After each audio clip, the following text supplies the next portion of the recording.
Okay, good afternoon, class. Good afternoon, ma'am. So, before we begin our lesson, everybody stand and let us pray. Let us pray. In the name of the Father, the Son, and the Holy Spirit. Amen. Angel of God, my guardian, here to whom God's love commits me here. Ever this day be at my side to light and dark, to Lord and guard. Amen. In the name of the Father, the Son, and the Holy Spirit. Amen. Good afternoon, please do not. Good afternoon, classmates. Good afternoon. Okay, good afternoon. So, let's sing this song. Do you know the song? When you are happy? Okay, so everybody let us sing the song. When you're happy And you know it, clap your hands. when you're Happy and you know it, clap your hands. When you're happy and you know it, and you really want to show it. If you're happy and you know it, clap your hands. Okay, very good. You may now take your seat. Okay, so before we have our lesson, what are the classroom rules? So will you read number 1, Cheslyn? What are the classroom rules? Yes, listen to your teacher and follow instructions to all At all? times. Okay, so you are going to listen to your teacher. Next, number 2, Mika. Participate in the class Discussion. Okay, so you are going to participate with our class. Next, number 3. Raise your hand if there is something you want to say. Very good. So, always raise your hand if you want to talk. Then, number 4, Isabel. Do not talk when you are not permitted. Okay, so do not talk. Don't talk to your seatmates. Next, number 5, Rainier. Respect the teacher and your classmates. Okay, so respect your teacher. So when your teacher is talking in front, you are going to listen and do not talk to your classmates. Okay, so let's have our short review. Okay, read. In the following sentence, identify the verb used and identify whether past, present, or future. So let's have this one. Exercise number 1. Will you read, Mika? The boys are playing basketball. Okay, the boys are playing basketball. What is that? Is that a present, past, or future? Present, ma'am. Okay, can we see? So that is the verb, playing, and okay, present. Next, number 2. Right here. I am visiting my friend tomorrow. Okay, what is the verb there? This is ma'am. Visit. Let us see if that is the correct answer. Is it correct? Yes, ma'am. Okay, very good. And that is Max. I will punana. Then that is I will.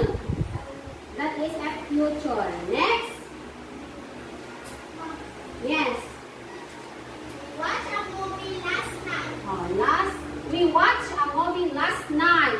Ian is verb. What is the verb? Watch, ma'am. Watch. So that is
Okay, so the picture number 1 is dirty.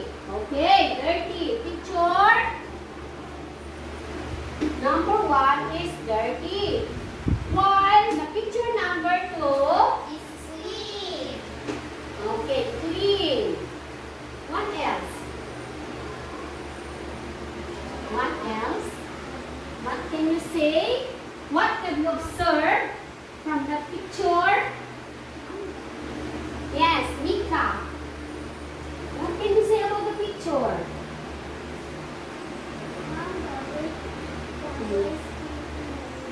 Okay, they are cleaning in the river. What else? So there is now the word clean. Here are the questions. So what can you see in the first picture? Oh, dirty. Oh, there are scattered garbage. Diba? Okay, next. What can you say in the second picture? Okay, they are cleaning in the river. So we are describing the pictures of what we have seen from that picture. So, which is more beautiful, cleaner, and have a fresh air? Is it picture number 1 or picture number 2? Okay, so picture number 2. So now, our lesson is about use the degrees of adjectives in making comparisons, positive, comparative, and superlative. Okay, so let's discuss first what is all about adjective. What is adjective? Who wants to answer? What is adjective? Okay, Isabel. Adjectives are describing words. Use them in describing people, things, place, and events. Okay, very good. So, adjectives are describing words. Oh, describing words.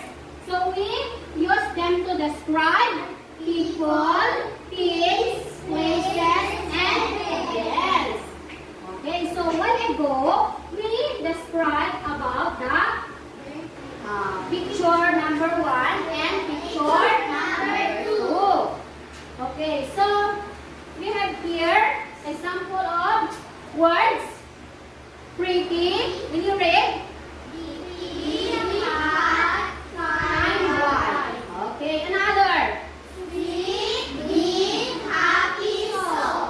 Okay, so we have here the 3 degrees of comparisons of adjectives.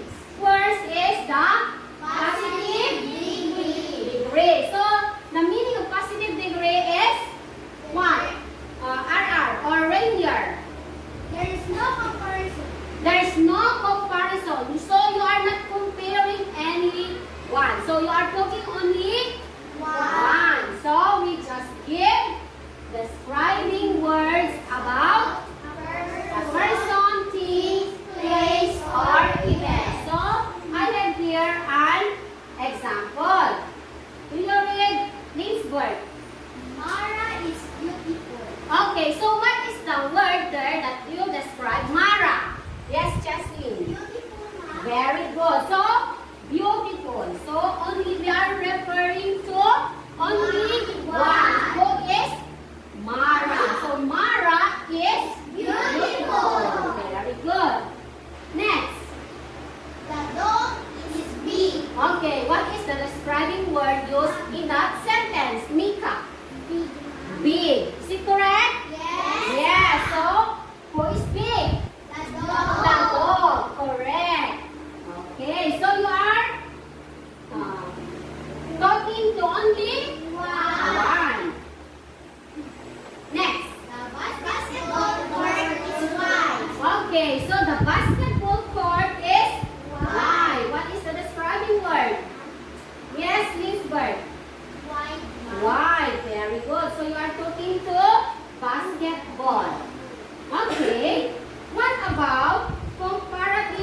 degree. Isabel, what do you mean by comparative degree?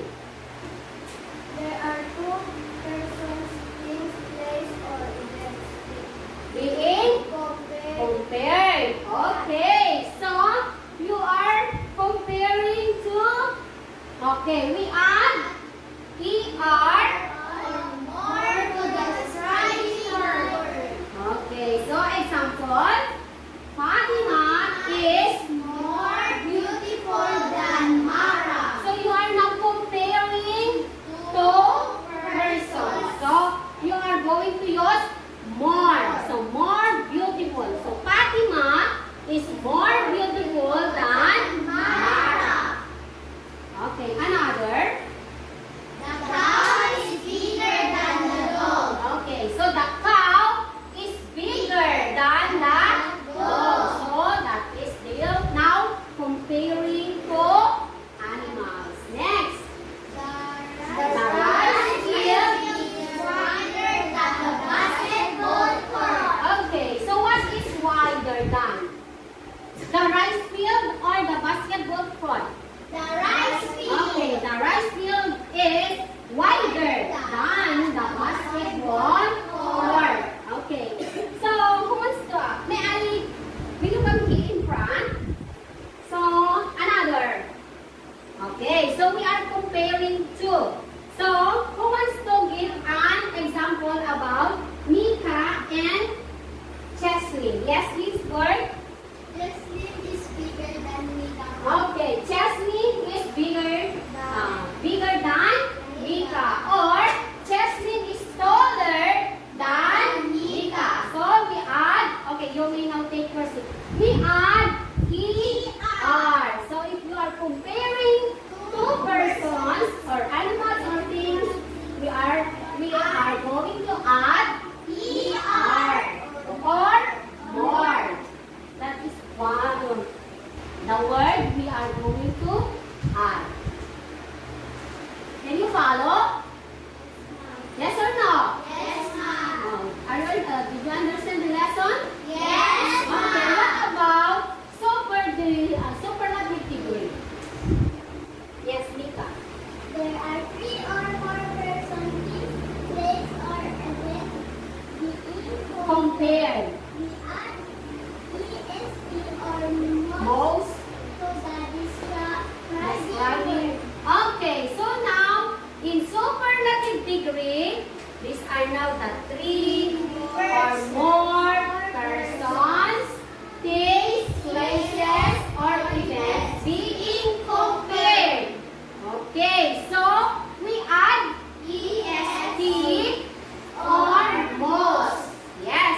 Okay, I have here an example. Will you read Audrey?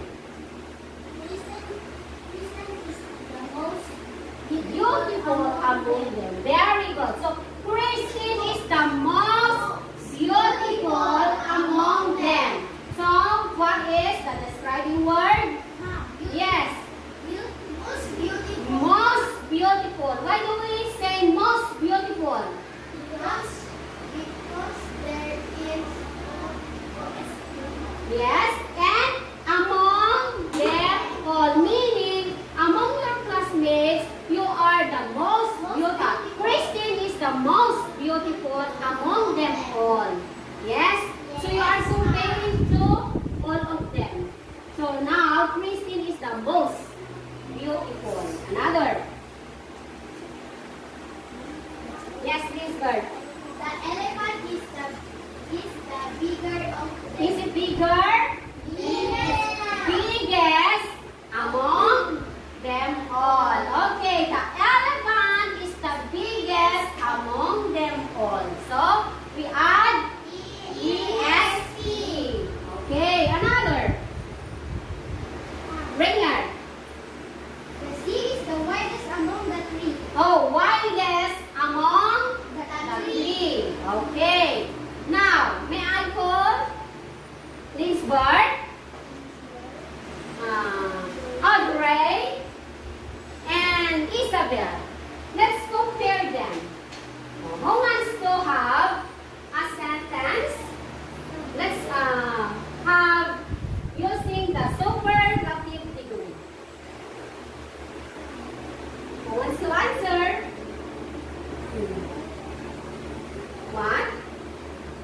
Oh, Isabel?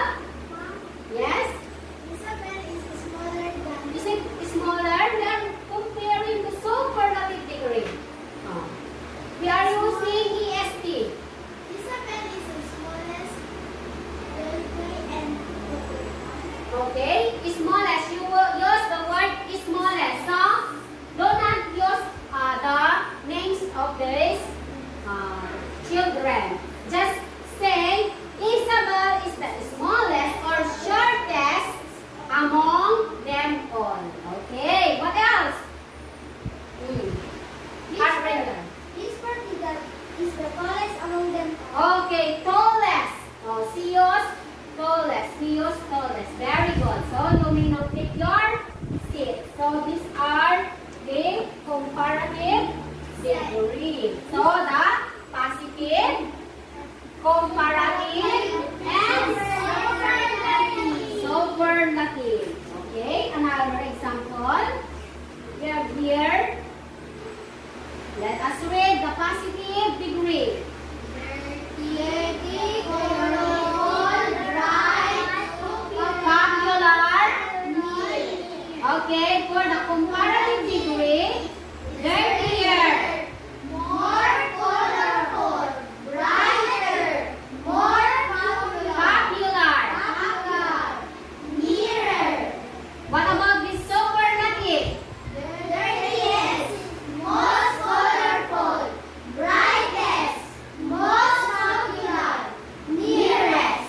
Okay, can you determine now how to use the positive, comparative, and superlative? Yes, Okay, in positive degree, you are using only one. You are describing only one. And the comparative, two.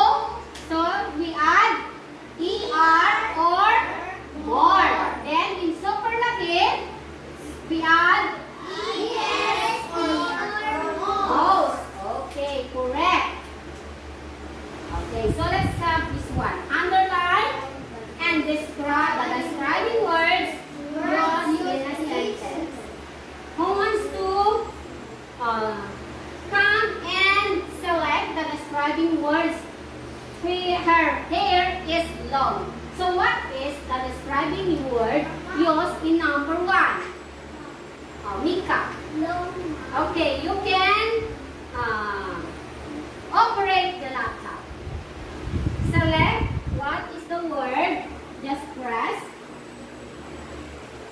Okay, see, is she correct? Yes. Yes. So her hair is long. So the describing word there is long. Can you understand, Audrey? Okay, number two. Will you read number two? Every dress is new. Oh, what is the describing words used in number two? Yes, it is right. Come and click the laptop. Oh, can we see it? If you're correct, just the arrow down. Okay, is she correct?